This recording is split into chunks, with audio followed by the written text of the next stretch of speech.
Have you reached the place where the expansion of the new idea is even more intoxicating than the delivery of the goods?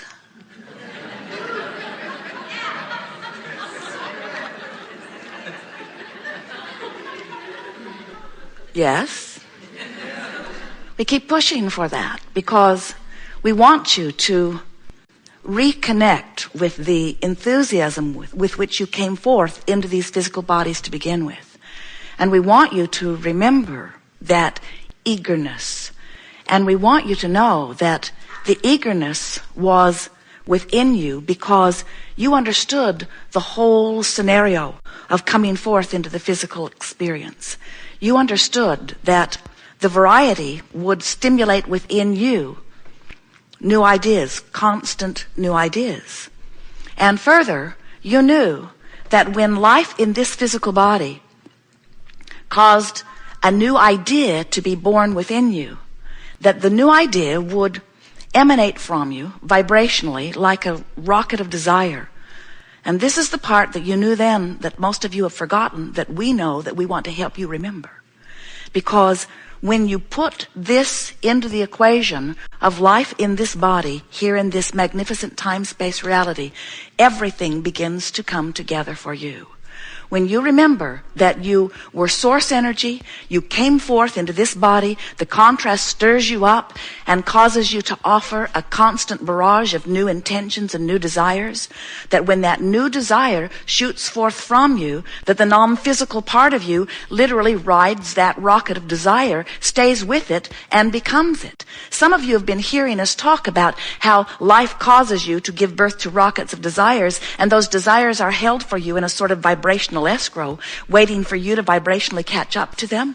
But we want you to understand that still further, that the inner being part of you, the source part of you, the God force part of you, not only rides that rocket of desire, not only tends to your vibrational escrow, but literally becomes that expanded being in vibrational form in the moment that you give birth to it. Everything that you are living all day, every day, causes this constant expansion of the you part of you. And so we call these gatherings the art of allowing, because the question of life is really only about how much are you in your physical form allowing your connection to that broader, expanded version of you. And we want to get to the long and the short of it quickly here today. We want you to always remember that if you have any separation vibrationally between who you're being in this moment and who you really are, that is the gap that you are seeking to fill. That's the gap that makes you want to drink alcohol. That's the gap that makes you want to use drugs. That's the gap that makes you want to buy one more thing and bring it home. That's the gap you're always trying to fill. The gap that you're trying to fill is the vibrational gap between you and you. A wonderful thing has happened to you, though. You were born with a guidance system within you that helps you to always be aware of that gap. You can tell by the way you feel in any moment, whether you are far vibrationally from who you really are or whether you are close vibrationally to who you really are. The better you feel, the more vibrationally in sync you are with who you have become. So we want to give you the big picture of all of this. We want you to understand.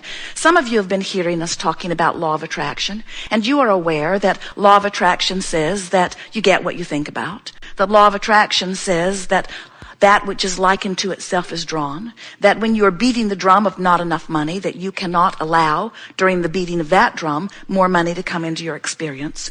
But there is a part of law of attraction that most of you in your physical form, you're selfish, greedy, we love that. Physical form. You cannot help but be selfish, can you? Don't use that word in a negative way. Selfish perspective, the way I see the world, my vibrational point of attraction. So in your physical form, there are all kinds of things that you selfishly want from your physical perspective. But we want you to remember that, of course, law of attraction is responding to that part of your thought content. Certainly it is.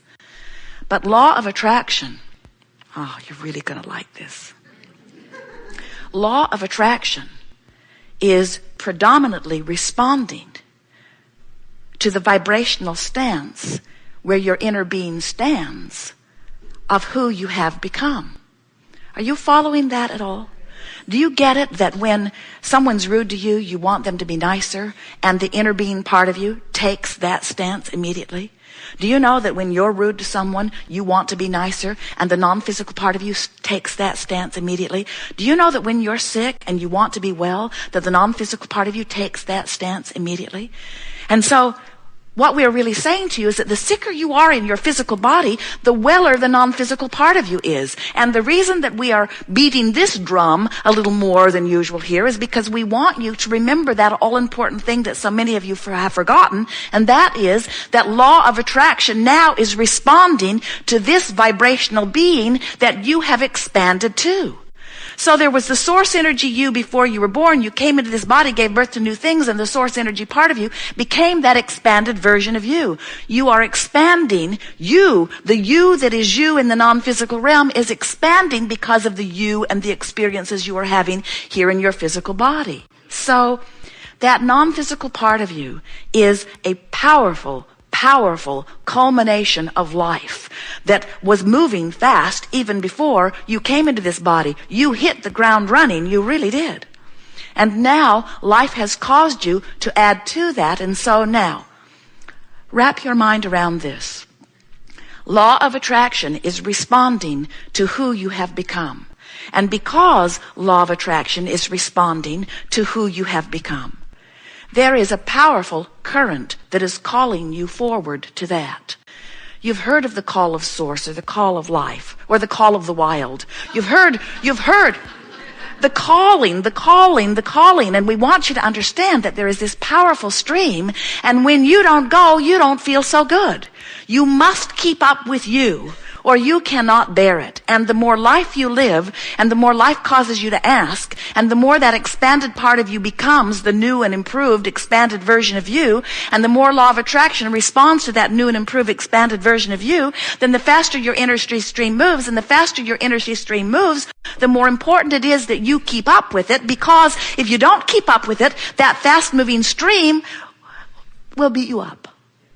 Jerry and Esther went whitewater rafting with friends, and as they put that boat in the water, not one of them even thought about trying to paddle upstream. It was obvious that that stream was going to have its way with them.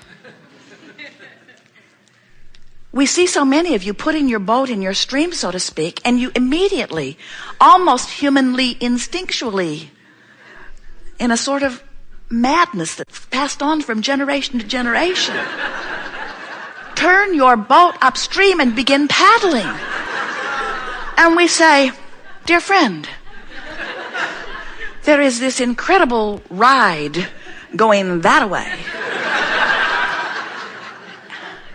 And they will invariably say, oh, Abraham, that just seems lazy.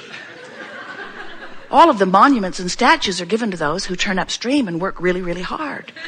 And we say, and this is the thing that we want you to always, always remember. Nothing that you want is upstream. Not one thing that you want is upstream. Everything is downstream. And you know how we know?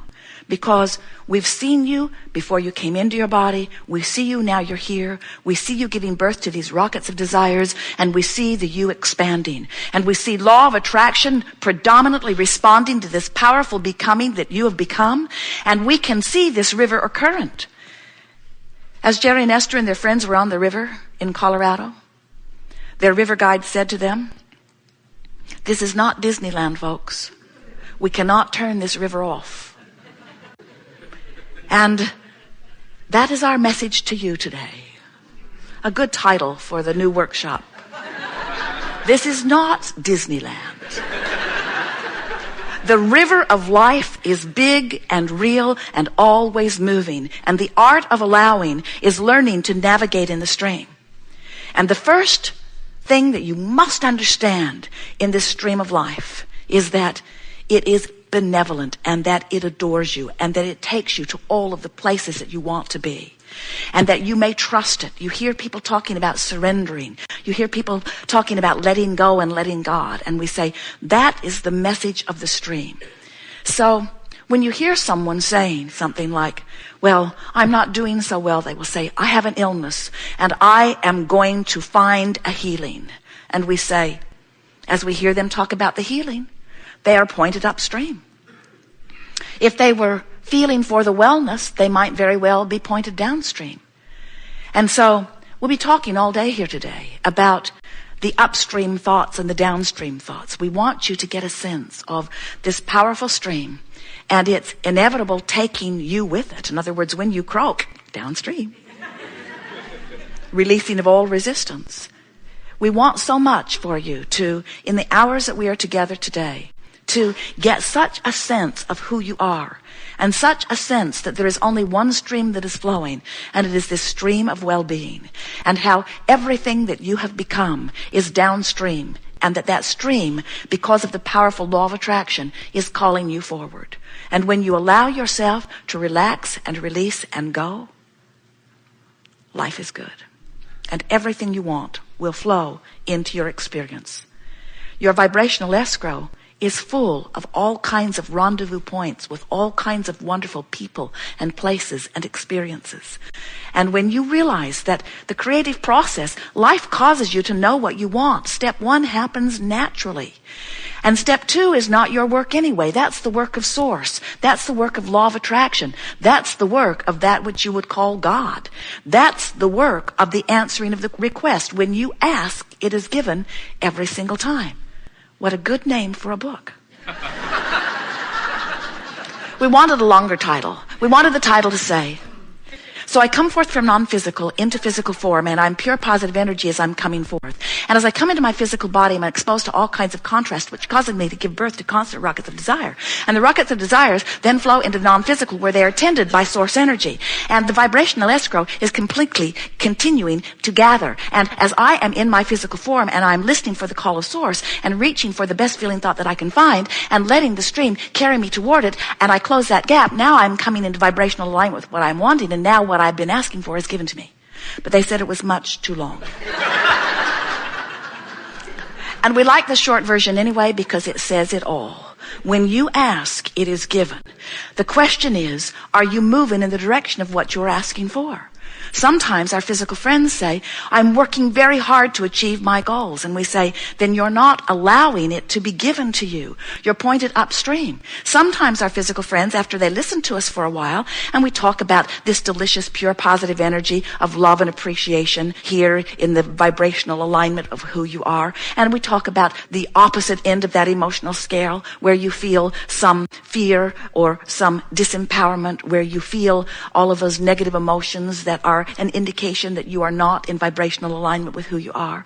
And sometimes our physical friends, as they get the sense of this emotional scale, and they know how wonderful it is on this end and how really not wonderful it is on this end, they say, I will apply the processes, and I will, taking our analogy, I will get into my boat and I will turn it on and we'll put a motor on it, and I will move into vibrational alignment with all I am wanting. And we want to say to you, you don't need to put a motor on your boat when you understand the stream.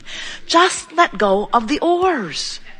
You don't even have to turn the boat around. When you stop paddling upstream, the stream will turn you and take you in the direction of everything that you want.